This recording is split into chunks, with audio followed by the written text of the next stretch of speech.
Welcome to Wednesdays with Willa. I am your host, Willa White, and this is my weekly podcast show that airs on Wednesday mornings at 10 a.m. Eastern on my Facebook page, Willa White Medium. So you can like and share and follow, and you'll get updated as to my events and all of these wonderful shows. This is year 6 of my show, so you've got lots of episodes to look back on if you'd like, and you can do that in the archive videos on my Facebook page. If you go to the videos tab, you can scroll down. You can even search for certain guests that have been on the show before or topics. This also goes out on blogtalkradio.com/Lilydale Radio. I'm part of the Lilydale Radio family, and you can watch different shows that happen throughout the week. I think some of the other hosts will be getting their shows going within the coming weeks. So something for you to look forward to. And that's an audio-only version, but most people like to see and hear us, so they tune in on Facebook. This also is going to be available on my YouTube channel, so you can look at the archive videos there if that's a better resource for you. So you can like and share and subscribe. So with Wednesdays with Willa, it's conversation. I typically have a guest on the show, and we have a conversation relating to spiritualism, mediumship, healing, faith, family, or more. And today we are fortunate enough to have with us Connie Griffith. Thanks for being here today, Connie. Thank you. It's my pleasure, Willa. Connie's been on the show before, and you can look back at those archive videos. She is a wonderful resource for many, many topics, and we're going to get into a really good one today. But she did a wonderful exploration of the Lilydale Labyrinth and explained about the history of labyrinths and why it's set up the way it is and what we can travel through and just that walking of the labyrinth, and whether we do that physically here in Lilydale or if we do that in our own minds in the meditation. So I encourage you to look back. I think you'll love being able to walk that journey yourself as you listen to that podcast. So Connie Griffith, for those of you who don't know, is a registered Lilydale medium here in Lilydale since 1996. But she's also a very unique woman because she's got a great background in business. For 20 years, she worked in the healthcare field. And then for 11 years, she was a project manager for an international real estate company. So she would help with those construction projects. And we're so blessed to have her here in Lilydale because she's helped with various projects throughout the years here, including more recently the water project. Right, installing water.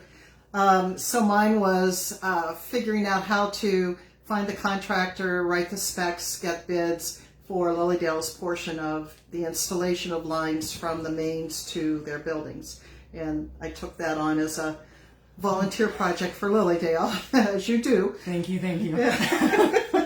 Using, in a way, it's always been my philosophy that Spirit uses all of your talents and skills in many ways. So small community, what different people have to contribute is very valued. Oh, yes. And so it's like using not only your intuitive skills, but also your business knowledge and capabilities. Yes. So she knows how to put the thinking cap on.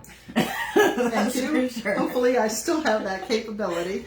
and you've also been really helping people, and I'm going to term it this, a business strategy coach. So we'll get into that a little bit later on, but this idea of helping people, and it's through the understanding of what she has experienced on a business level that's helped you to access that information intuitively as well. So there's been That's true, this amazing merging of those things. So now we come to the topic title of today's show, which is merging intellect with intuition.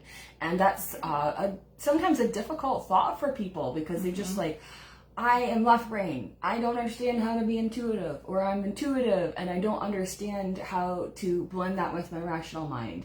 And Connie's been able to do that really well, and she's going to share a little bit about her experiences with this, and hopefully that inspires you.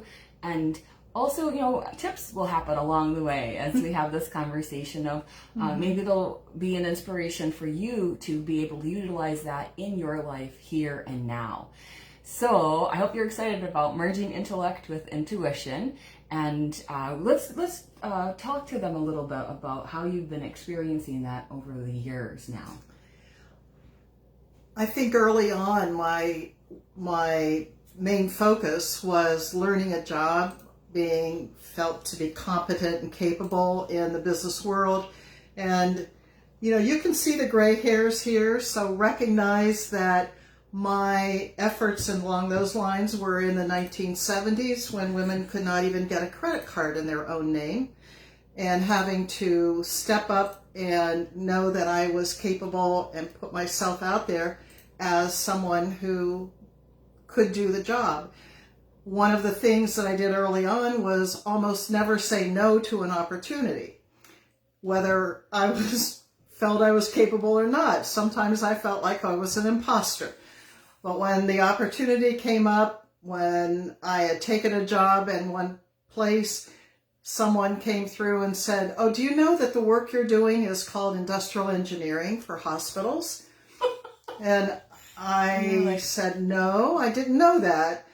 And I did a little research on it, found out that I could get a college degree in that, and I was already married and had a child, and I decided to start working in that direction.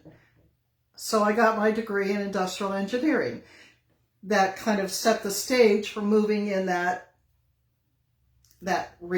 plan, and I went from one healthcare organization to another. Then it always seemed like the opportunities were there. All I had to do was say yes to them. And along the way, I don't know that it was because I had good academic skills or good math skills. It took me a long time to finally get my degree and my master's degree and so forth. But meanwhile, you're doing all of these different jobs, you're learning at the same time. So I don't know if it was my innate ability for that or something else at work. And there was, looking back at it, there was something else at work. Yes. I would say 100%. One of the realizations about that was not until I started taking classes in mediumship, healing, and intuition through Fellowships of the Spirit. And the understanding of how Spirit works with you was different. That was not my religion. That was not part of my family background. That was not something anybody in my family knew about. When I started taking those classes and realized that, oh yeah, this happened to me back in that job, I wouldn't have known about it. It was Spirit working with me in ways that I would not have known about then. I don't know why I knew what I knew. All right. We do, don't we? So there's one really specific example that still makes me both cringe and celebrate the fact that Spirit works with us in ways that we don't know about. My job at one time was as the engineering manager for a relatively small hospital, about a 200-bed hospital. And the maintenance, and I was in charge of the maintenance department, the engineering department, the security department, the anesthesiology department. Nobody else wanted them, so I took them on too. Thanks. So there was just a hodgepodge, all right? I used to walk the path of the work that was going on during any given day to see what the maintenance guys had done and just to get a sense of what needed to be followed up on the next day. So they left about 3:30. Usually I didn't leave until 5. And this one day I walked into a mechanical room outside of a newborn nursery area. And I knew they had done work there that day. And as I walked in the room, I got this horrible chills, like a feeling of premonition of something going on. I didn't know what it was.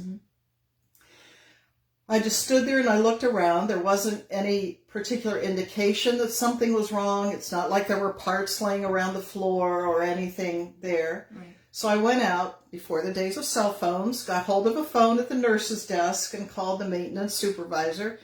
And he said, yeah, they were doing work in there. And I said, something's not right. And he said, well, let me get the mechanic and we'll come back in. So they did. As soon as they walked in the room, the mechanic who had been working in there goes, oh my gosh, I forgot to put the breaker back in. Oh. Now, in a hospital, you have emergency generator systems. So if something happens, critical equipment can switch immediately over to the emergency generator. And in this particular case, the piece of equipment he was working on, you had to pull the breaker. Otherwise, when you shut it off, it would immediately go on the emergency system. Mm-hmm. So he had to disable that in order to do the repairs on the equipment. Right. The last thing, end of the day, he just finished work on his equipment and left without re-energizing the emergency system for that equipment. Ooh. Okay, so I knew something was wrong. I didn't know what. The guys are looking at me like, how did you know this? And I'm like, well, what do we need? What would have happened? So I asked the question, what would have happened if we had a storm tonight and we were on the emergency system? Well, it would have affected the newborn ICU. Wow. And I don't remember exactly what about it was on, but anyway, it would have affected the newborn ICU and would have been very dangerous for those children. Nice save, Connie. Woo. That night we had a storm and we were on the emergency system. Are you getting the chills, guys?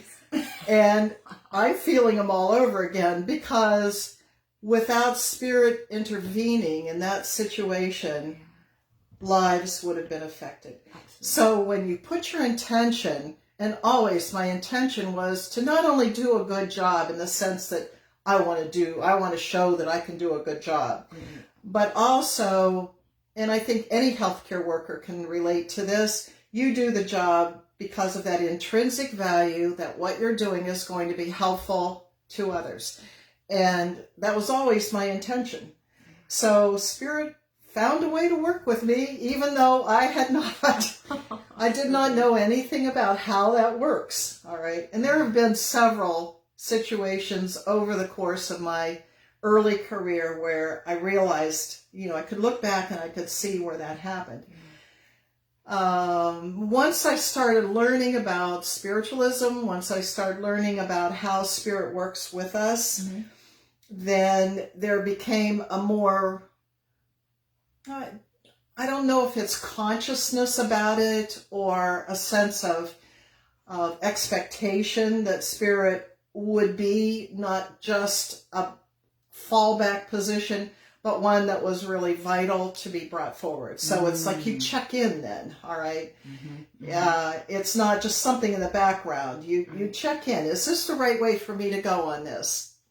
If you have second thoughts about something, you pray about it, or you sit in meditation and let the thoughts clarify. So you want to be doing things and taking actions that are the best, not only for yourself, but for others around you. And what's your intention in all of that? Yes. So beautiful. Put your intention and then pay attention.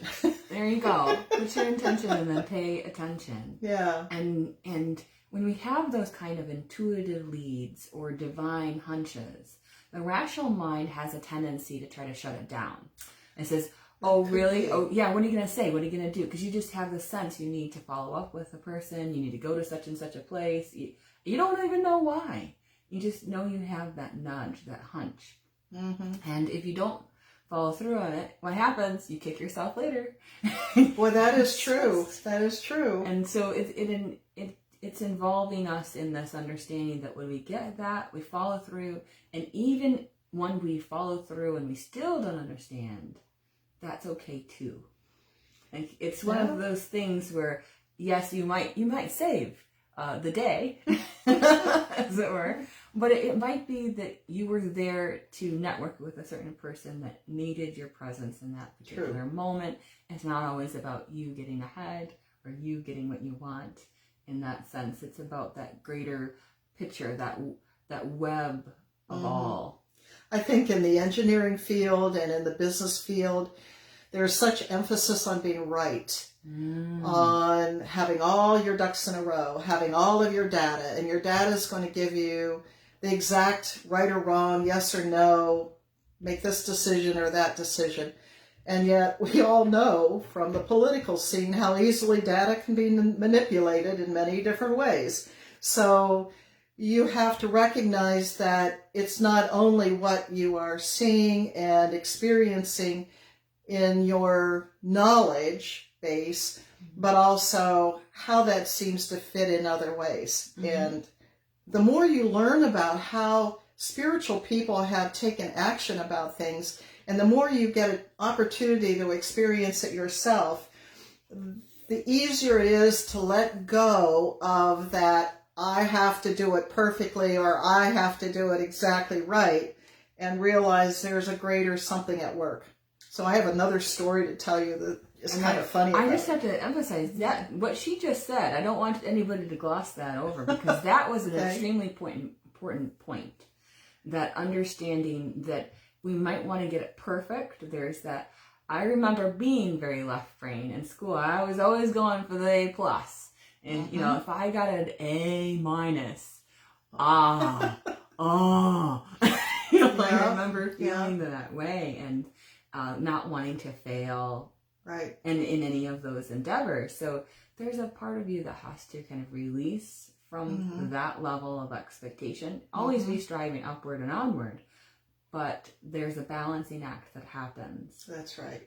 And so I want to make sure that that is reinforced. Okay, good. Yes, tell us your story.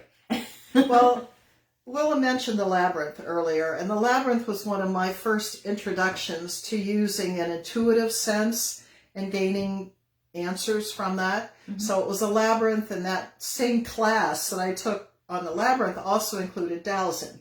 And we had dowsing sticks and rods that we used, and we were having fun with them. You know, you have to ask the right question in order to get an answer that's relevant to what you want. Sure.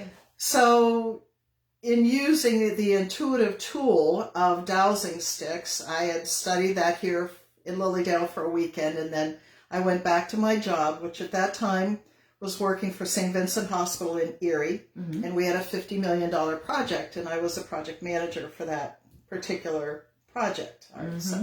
The office I was occupying included the director of security and myself, the director of public relations and marketing, I think, and a couple of other executive offices. Nobody knew what to do with us. We were all thrown into one old building. And I would tell them when I went Monday mornings, oh, here's what I learned this weekend. It was so exciting, or new stuff to me, so exciting. I was so curious about it. And I had my dowsing rods. And they're going, yeah. Well, what can those tell you? And I said, well, you know, you ask a question and they'll give us an indication. So the question that was asked, and this was by the security manager, he wanted to know where was the most powerful location in that row of offices. Meaning he was thinking, you know, his was going to be the most powerful. Okay, so we phrased that question, and I start walking down the hallway with the dowsing rods, and all of a sudden, both of them swing over to one spot. And it happens to be between his office and my office, but it was a blank wall. It wasn't right into the offices, you know. And we're both, ha, ha, ha. I walk down the end of the hall, nothing else happens. I turn around, I come back. And as I'm walking back, they swing over immediately to the same location. We can't figure it out. It's like, what the heck? All right, so, you know, ha ha. It's, okay, maybe it's between the two of us or something like that. Put the dowsing rods down. I go to walk into my office. The way the door is phrased, the way the dowsing rods pointed was directly beyond the offices to the rooftop of the adjacent building, and there's an electrical transformer sitting there. The most powerful location. Literally. It's like all of us just had a big laugh about that. That's fantastic. So you can use these tools in ways for everyday kinds of things. And they are wonderful tools to use, but you've got to be careful what you ask for. The phrasing of that would have been very important. Yes. It's kind of like mirror, mirror on the wall, who's the fairest one of all kind of thing, you know? So it's like, He expected that he would be able to be really in that space of I am the king. What's the most powerful place in the, so. Yeah, oh my goodness, I love it. That's a fantastic story.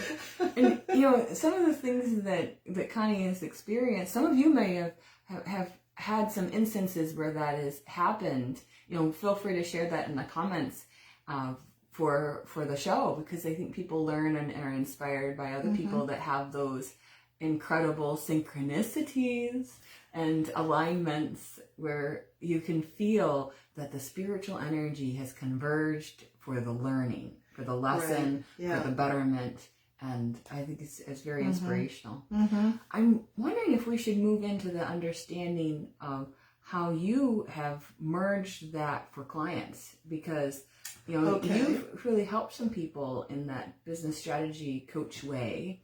Yeah. And Connie's got some unique experiences that she'll share. I started doing mediumship here when I first got registered and started doing the professional mediumship here. For a couple of years before that, it was more of a learning opportunity for me. I did a lot of psychic fairs. I did a lot of private readings for friends and family and their friends and family. So it got to be a pretty busy time.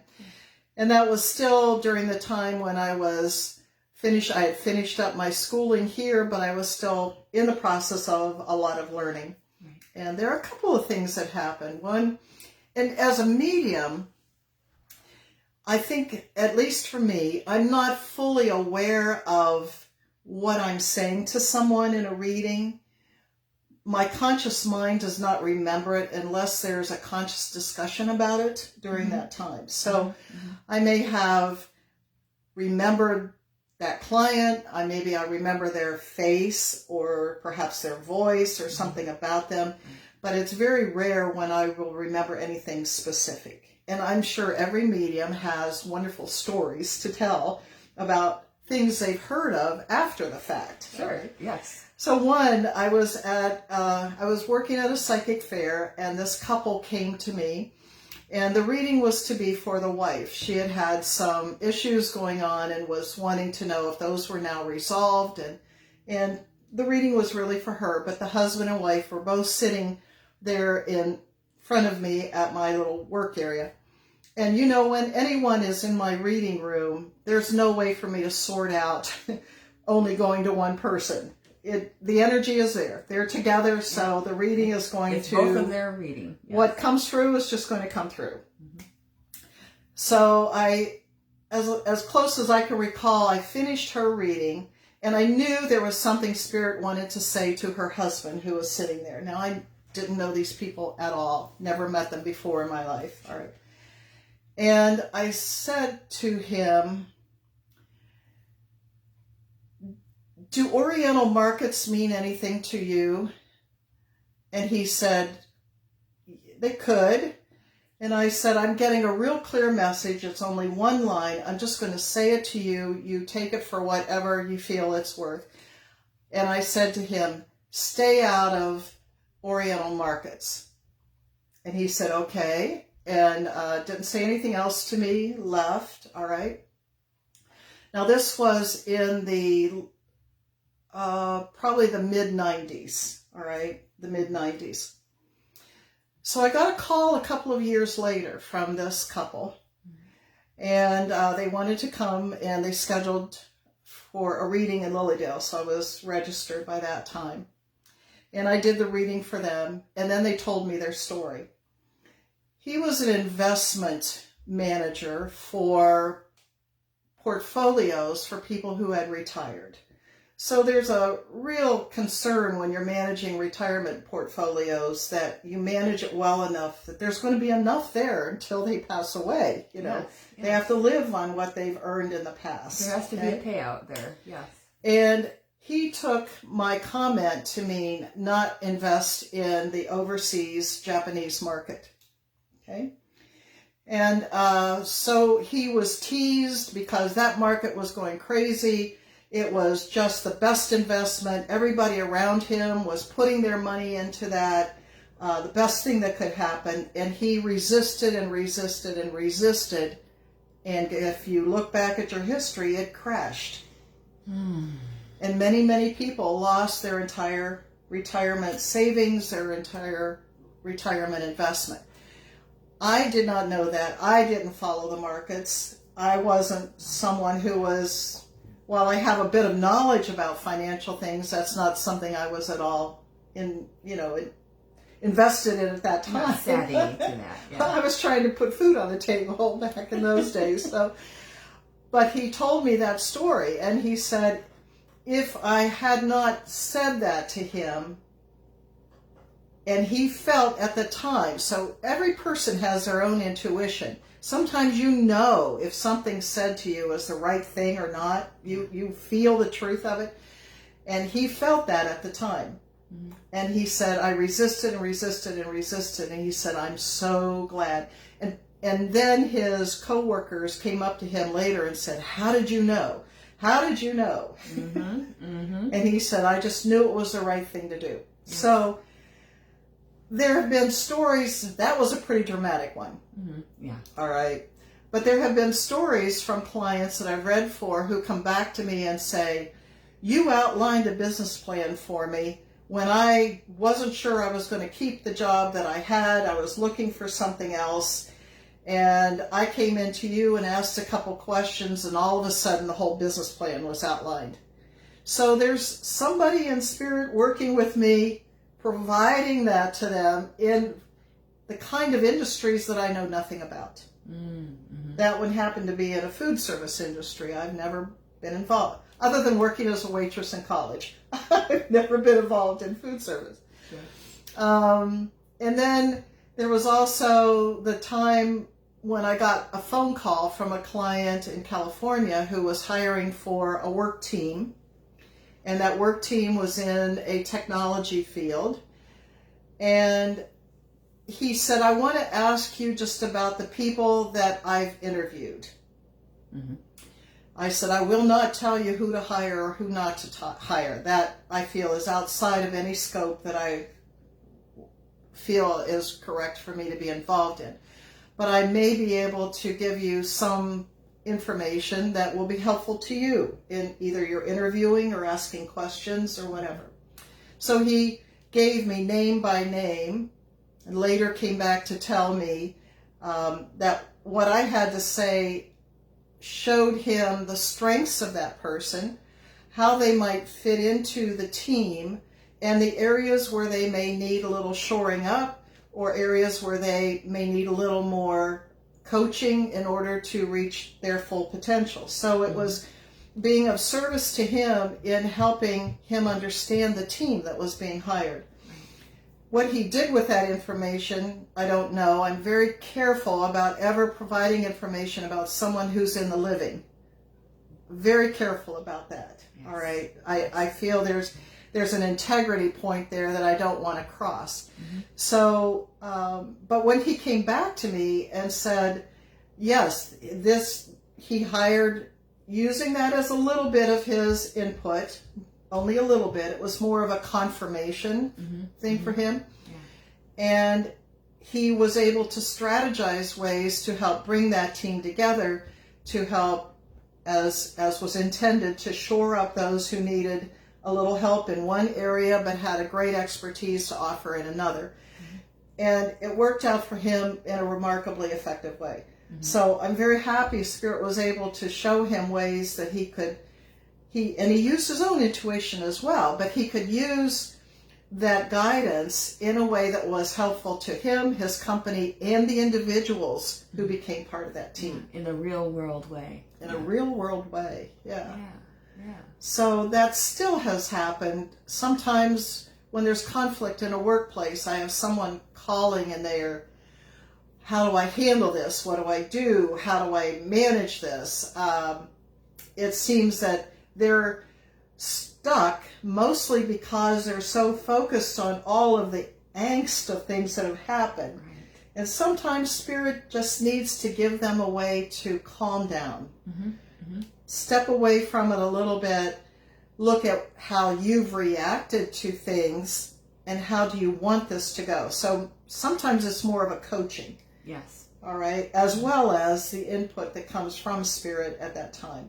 So that's why I've been calling her a business strategy coach. I think that's a pretty good title for that. You know, like it could be. Deal with that. Could be. Because it's important to have that spiritual context, the sacred being part of that, and how to apply that so that you can gently guide things forward in a positive manner, somehow amicably come to resolution within a business team, especially. Yeah. And you know, you've had that unique experience of working on all of those projects with all of those kinds of businessy world things. Yeah. So it's easy for you. It'd be like a person, if they were an amazing mechanic, then they would probably be able to help diagnose cars without even hooking up to the computer, kind of thing. But you know, for you, it's easy for you to access that place. You're used to thinking on those lines, but then Spirit's able to use that filter to convey information to help people. I've always said that Spirit's going to use all of our skills and capabilities. Yes. And we can't lay claim to any particular ones as being our brain's function. It's all of us. We're totally spirit in our physical bodies as we are spirit when we don't have physical bodies. Yes. We're still spirit. And that talents and skills that we have honed and developed in the past, in our schooling, in our academic field, in our work field, in whatever ways those are, Spirit's going to use that. They're going to use that as ways that we can make a link to other people, the communication to others. Yes. They're going to use that in ways of giving us a sense of understanding. When someone from Spirit comes to me and he had or she has experience similar to mine, I'm going to understand it a little bit better. Yeah. I might have a better command of the words to speak to someone else so they understand it better, whether they have that experience or not. So it's all going to be used, it's all going to be valid. And I think that's why as mediums here, we're so very different, all of us. Oh, There's so many different talents and skills and abilities and so forth that, and it's whoever that person is drawn to is going to be the best one to give them the knowledge and information of what Spirit has to say to them. That's true. That's true. It's very different. And that's an important thing to remember when you're choosing a medium. You want to feel intuitively guided to connect with Spirit through that person. Right. And that helps to guide the situation as well. If you feel that bond, that energetic connection, that assists in having a powerful, beautiful, loving reading. So yeah, that's definitely something to emphasize as well. Now, in terms of dealing with this merging, for people who maybe haven't had the business acumen that you do, you have had those experiences, merging that intellect with the intuition part, would you say that it's a conscious endeavor? Some of it is just going to happen, but it's a conscious endeavor where you say, I am willing to work this way.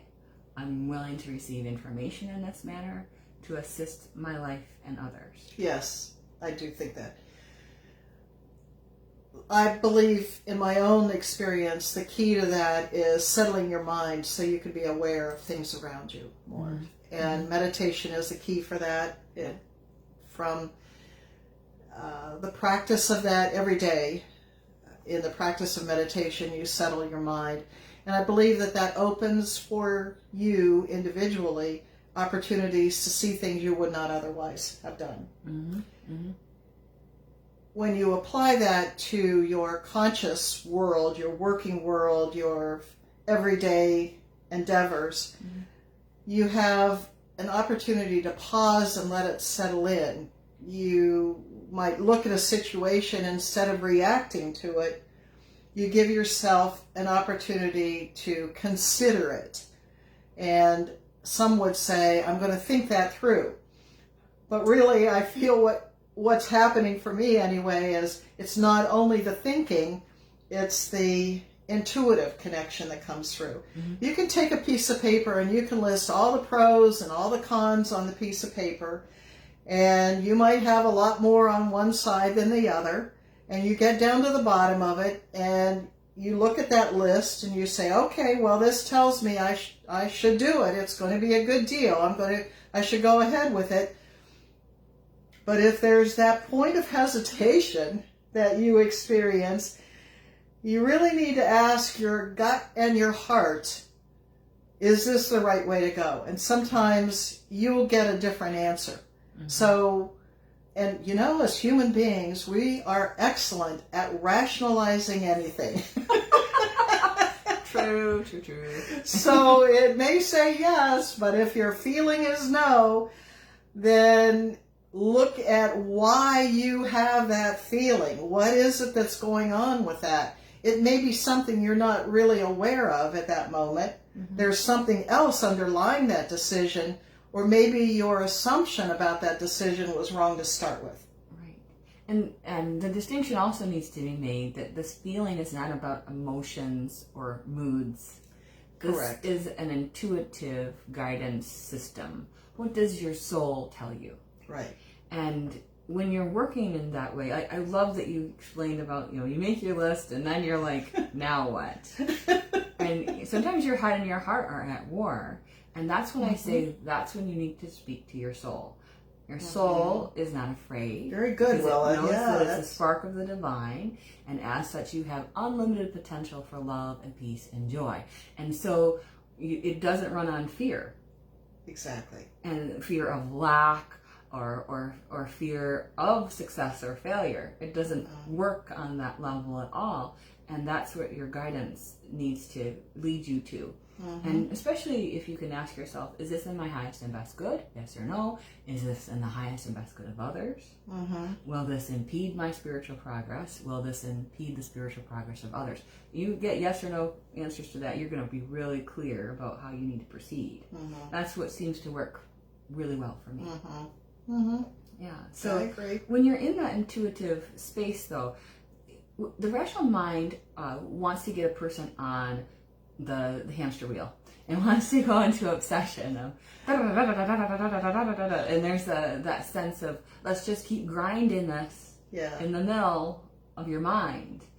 What would you say to someone who has that they're being confronted with, and they see the pros, they see the cons, and they just can't switch over? They get a busy brain. Yep. Busy brain about it. What do you suggest? Well, to me, meditation is the key for that, really. Giving yourself a time, call it a timeout. And timeout share. Really. When I know I'm doing readings in any given, for every day it's important, but I also take time before I start my readings, and there's at least 10 minutes, 15 minutes is better. Actually better, longer is better, but sometimes that's all we have. And it's specifically to clear your mind of any issues going on for yourself during that day. What are you doing for dinner that night? If you have shopping to do, all the kinds of things that everyday life gives you. Mm-hmm. And be focused on your intention to be able to bring through what your clients need. Mm-hmm. For your individual self, it's taking those few minutes in the morning, preferably for me. When I was working my regular job, it was go in, turn on the computer, go in the kitchen, start the coffee pot, go back to my chair in the living room where I would sit to meditate, and sit and meditate. And by the time the coffee was done, I would have had a bit of time there to kind of get myself ready for the day. Mm-hmm. Mm-hmm. And then I felt I was much more focused. I was much more able to follow through with things in a very quick way. I felt I was much more effective as a project manager and handling the 100 emails you get every day and the project calls that never end. And it was quite frantic, but it gave me that time out to focus and know that I was going to be able to work at my highest capacity. Mm-hmm. So I have children, and so I love Winnie the Pooh, of course, and he has his thinking spot that he goes to. Okay. And so for me, when you're saying this, I'm envisioning you in your chair, and that's your thinking spot, right? And he goes think, And then you can tell he kind of gets to that place of, you almost have to give it over to God. It's that moment that's of, right. You have to give whatever you think you've been obsessing about or thinking about or that kept you up last night.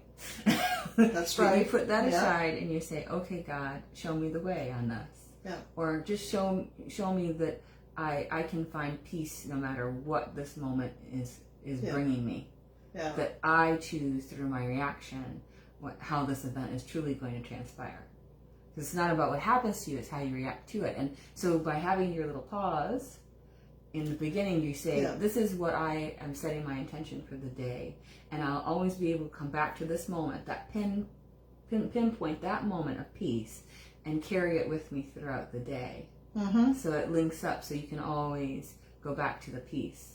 And just one breath, you're there again, right? That's true. I think as you get more used to meditating, it's clearing your mind. I don't set an intention for that part of it when it's for myself. I just want to clear my mind. It's like my connection to God, my connection to the universal everything that is.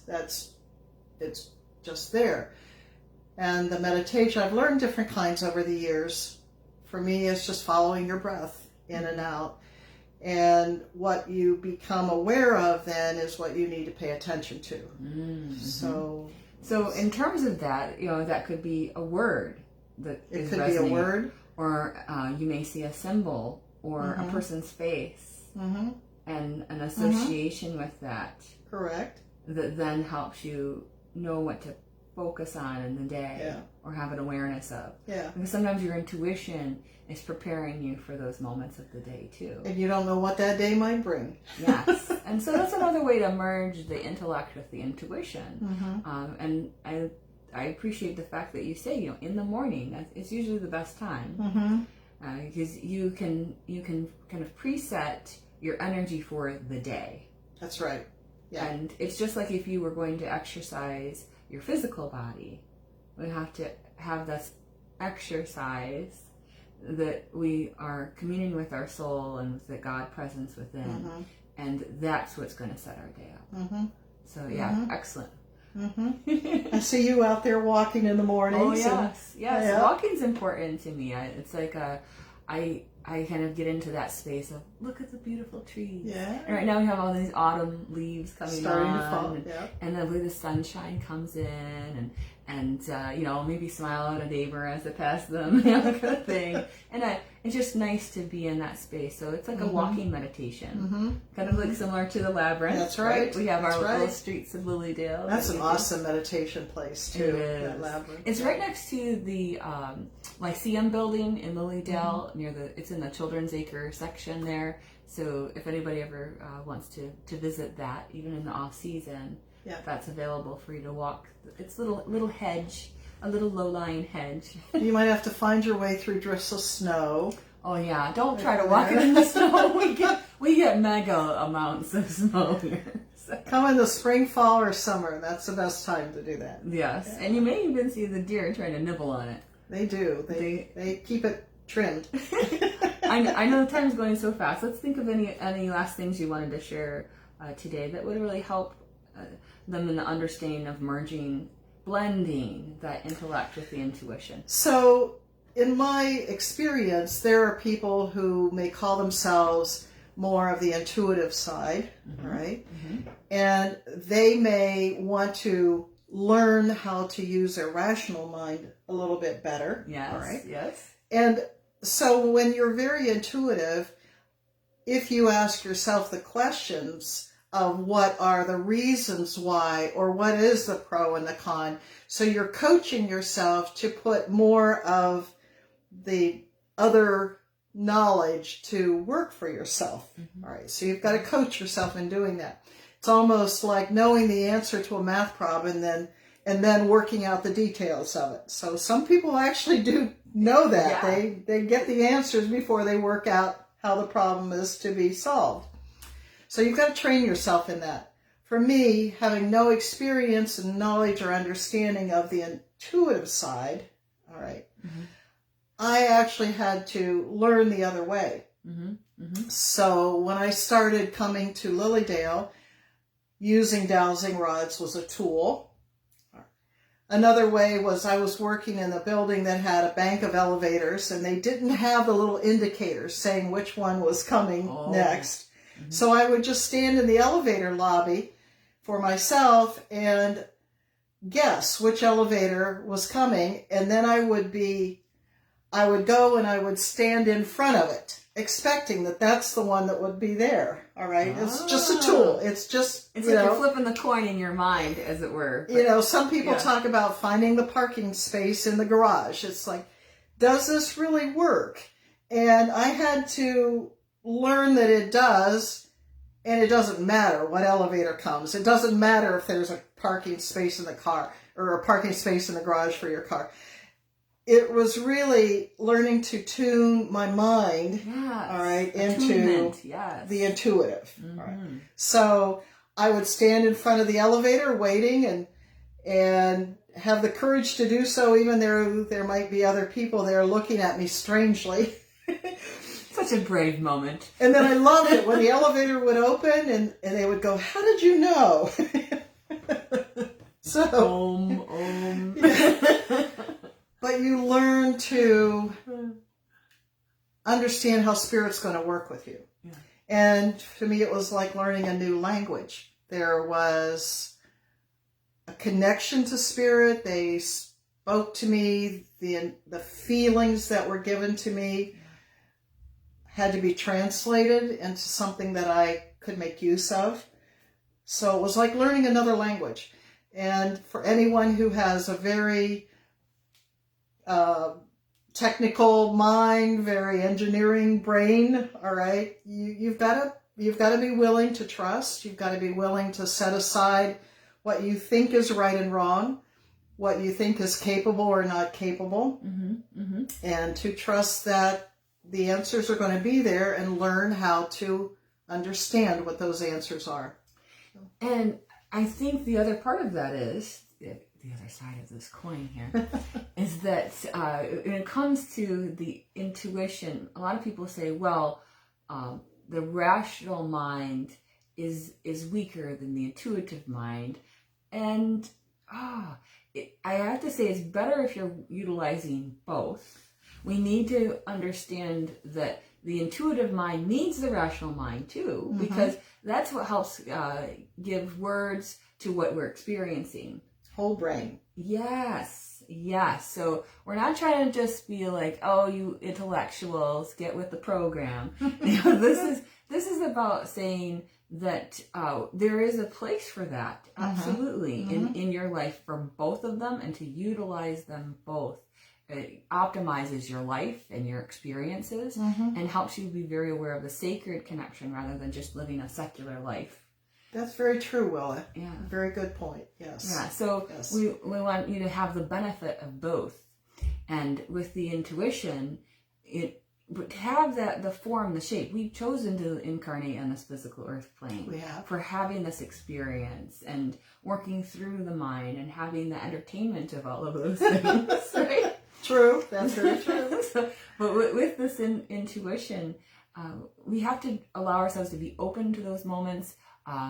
It's like a surprise, but then it's also not a surprise, right? Right. And so there comes a point in your development that you say, of course I know